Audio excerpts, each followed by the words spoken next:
Ms. Perna, you recognize? Jerry Perna is the aunt of January 6th defendant Matt Perna. Jerry, what is your earliest memory of your nephew, Matt Perna? I remember the day Matt was born. He was an incredibly long baby, and he had this enormous head of black hair. Very inquisitive. He asked a lot of questions.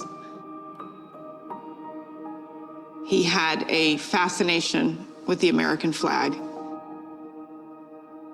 As he grew older, was he very political? Matt was not into politics at all.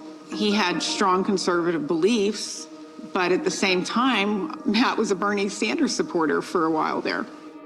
But when Donald Trump came on the scene, and I think it was that first debate with Hillary Clinton that sold Matt, this is not a politician, this is a businessman, and this country needs a businessman. Why did Matt go to D.C. on January 6th? Matt believed in his heart that it was going to be a celebration.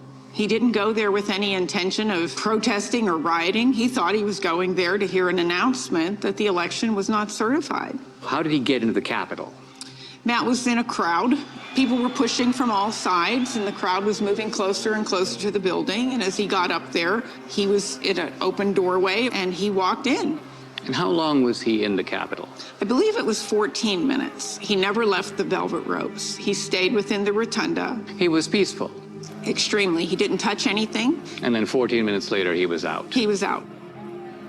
Within that week, I saw a Facebook post that said there were people from January 6th whose pictures were on the FBI website. So I clicked on the link, and I started scrolling through the photographs, and there's my nephew's picture. My heart sank. It just sank. What was Matt Perna charged with? Originally, he was charged with the misdemeanors of parading, disorderly conduct. What, shouting and... He didn't have any altercations with any police officers, so I've always assumed it was just the chanting of the USA. I'm assuming he didn't have a criminal record. No, he never had a parking ticket. Those who conspired with others to obstruct the vote count also face greater charges. The DOJ slapped the felony charge of obstruction of an official proceeding. There's no way he obstructed it because they evacuated the building at 2:15, and there was videotape of Matt still outside at 2:57. So he wasn't even in the building while they were in session. Now, what was the psychological effect of this added felony charge? Suddenly he was this center of attention in a bad way. These nasty, racist, bigoted insurrectionists. A bunch of thugs, insurrectionists, white supremacists, anti-Semites. These bastards. Traitors. His attorney told him the quickest way for this to be over was to plead guilty. So he pled guilty, and his attorney told him that he was looking at 6 to 12 months in a federal prison camp. And he called me and he said, Aunt Jerry, I am going to turn this into a positive. He said, I'm going to use my degree and I'm going to help others get their GEDs. They scheduled his hearing for his sentencing, and his attorney says they're looking to add an enhancement of terrorism at the sentencing hearing. Matt called me on the phone. He was sobbing uncontrollably.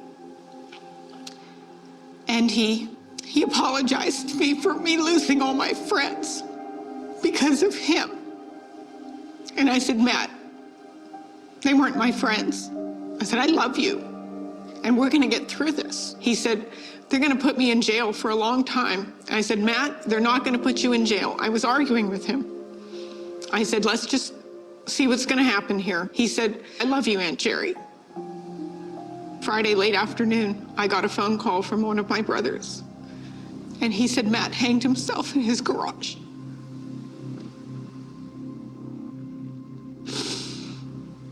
I will never, ever forget that moment, ever.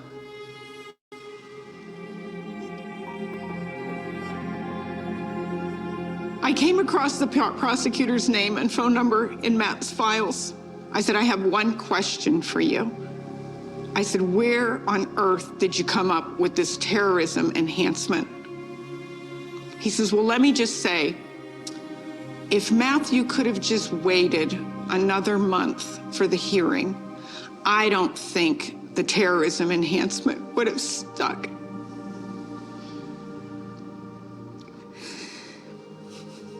And I said, Don't you understand? It was the threat of the enhancement that actually killed him.